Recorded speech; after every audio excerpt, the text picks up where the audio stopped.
നമസ്കാരം. ബംഗ്ലാദേശുമായുള്ള ബന്ധം മെച്ചപ്പെടുത്തി പാകിസ്ഥാൻ ലക്ഷ്യമിടുന്നത് ഇന്ത്യയെ പ്രകോപിപ്പിക്കൽ മാത്രമാണ്.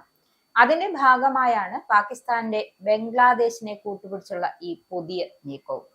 ഉടൻ തിരഞ്ഞെടുപ്പിലൂടെ പുതിയ ജനാധിപത്യ സർക്കാർ വരുന്നു എന്ന് പ്രഖ്യാപിച്ച് ബംഗ്ലാദേശ് പാകിസ്ഥാൻ ഭീകരവാദ നിയന്ത്രണത്തിലേക്ക് പൂർണ്ണമായും പോകുന്നുണ്ടോ? ഭാരത സർക്കാരിന്റെ ഇന്റലിജൻസ് വിഭാഗം ശേഖരിച്ച വിവരങ്ങൾ അനുസരിച്ച് വിലയിരുത്തൽ ഇപ്രകാരമാണ്. അതായത് ബംഗ്ലാദേശ് പാകിസ്ഥാന്റെ പിടിയിലേക്ക് പൂർണ്ണമായും അമരുകയാണെന്നും ഇതിന്റെ ഭാഗമായി ധാക്കയിൽ ISIയുടെ ഔദ്യോഗിക കേന്ദ്രം തുറന്നു എന്നാണ് പുറത്തുവരുന്ന റിപ്പോർട്ട്. അതായത് ബംഗ്ലാദേശുമായുള്ള വാണിജ്യ ബന്ധത്തിന് പുറമെ പ്രതിരോധം, രഹസ്യാന്വേഷണം തുടങ്ങിയ മേഖലകളിലും സഹകരണം ശക്തിപ്പെടുത്താനാണ് ഇരു രാജ്യങ്ങളും തയ്യാറെടുക്കുന്നത്.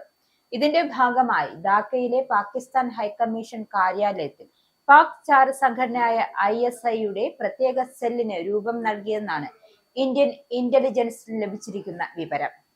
അതായത് മുമ്പ് രഹസ്യമായി ഉണ്ടായിരുന്ന പ്രവർത്തനം ഇപ്പോൾ ഔദ്യോഗികമായി ബംഗ്ലാദേശിലെ താൽക്കാലിക പ്രധാനമന്ത്രി യൂനിസ് അഹമ്മദ് പല വിദേശ ശക്തികളുടെയും കളിപ്പാവയായാണ് അധികാരത്തിൽ കയറിയതെങ്കിലും ഇപ്പോൾ അധികവും പാകിസ്ഥാൻ നിയന്ത്രണത്തിലാണ്.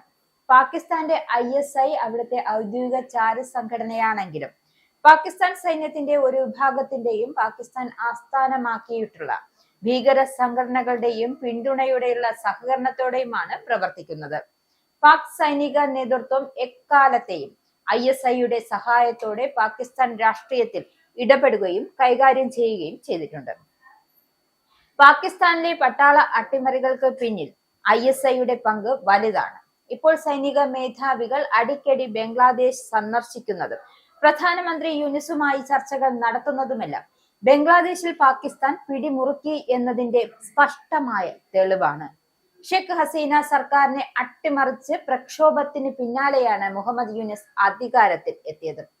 യൂനിസിന്റെ നേതൃത്വത്തിലുള്ള ഇടക്കാൽ സർക്കാർ പാകിസ്ഥാനുമായുള്ള ബന്ധം മെച്ചപ്പെടുത്തുന്നതിനുള്ള ശ്രമങ്ങൾ നടത്തിയിരുന്നു.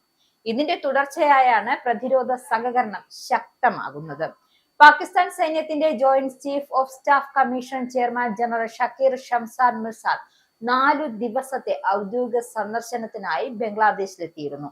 സന്ദർശനത്തിന്റെ ഭാഗമായി ബംഗ്ലാദേശിലെ കര, നാവിക, വ്യോമസേനകളുടെ മേധാവിമാരുമായും ഇടക്കാല സർക്കാരിലെ മുഖ്യ ഉപദേഷ്ടാവായ മുഹമ്മദ് യൂനിസുമായും ഷംഷാദ് മിർസ കൂടിക്കാഴ്ച നടത്തിയിരുന്നു.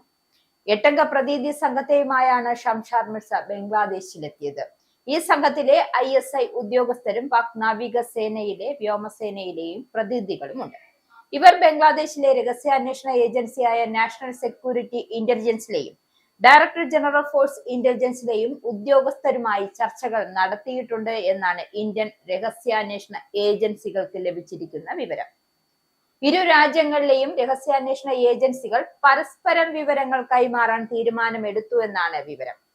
ബംഗാൾ ഉൾക്കടലിലെ ഇന്ത്യന്റെ കിഴക്കൻ തീരത്തെയും വ്യോമമേഖലയും നിരീക്ഷിക്കാനുള്ള പാകിസ്ഥാന്റെ തന്ത്രപ്രധാനമായ നീക്കമായാണ് ഇതെന്ന് വിലയിരുത്തപ്പെടുന്നത്.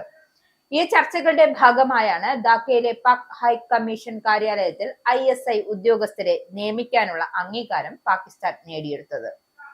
ആദ്യഘട്ടമായി ISIയിലെ ഒരു ബ്രിഗേഡിയർ, 2 കേണൽമാർ, 4 മേജർ റാങ്കിലുള്ള ഉദ്യോഗസ്ഥർ, പാക് നാവികസേനയിലെയും വ്യോമസേനയിലെയും ഓരോ ഉദ്യോഗസ്ഥർ, ഇവരുടെ സപ്പോർട്ട് സ്റ്റാഫ് എന്നിവരെയാണ് ധാക്കയിലെ പാക് ഹൈക്കമ്മീഷനിൽ നിയമിക്കുക. ഇതിനു പകരമായി ബംഗ്ലാദേശ് സൈന്യത്തിന് സാങ്കേതിക സഹായം, പരിശീലനം, ആയുധങ്ങൾ എന്നിവ നൽകും.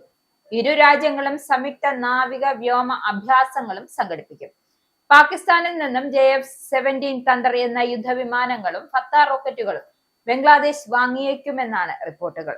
സഹകരണം ശക്തമാക്കാനുള്ള ധാരണാപത്രം ഒപ്പിടാനായി ബംഗ്ലാദേശിൽ നിന്നുമുള്ള ഉന്നത സൈനിക ഉദ്യോഗസ്ഥരുടെ സംഘർഷം ഉടൻ തന്നെ പാകിസ്ഥാൻ സന്ദർശിച്ചേക്കുമെന്നാണ് വിവരം പുറത്തുവരുന്നത്. ഇസ്രായേലിന്റെ 5 സൈനിക താവളങ്ങളിൽ കനത്ത നാശനഷ്ടം. മോദി വെളിപ്പെടുത്തുന്ന ഇന്ത്യയുടെ വികസനത്തിന്റെ മയക്കുമരുന്ന് വിൽപ്പനയ്ക്കെതിരെ ശക്തമായ നടപടിയെടുത്ത് ഷാർജ പോലീസ്. അമേരിക്കയിലെ സാധാരണ മനുഷ്യരോട് കൂടിയാണ് കോൺഗ്രസിനുള്ളിൽ പങ്കുവയ്ക്കാൻ ഓപ്പറേഷൻ സിന്ദൂറിൽ ഉപയോഗിച്ച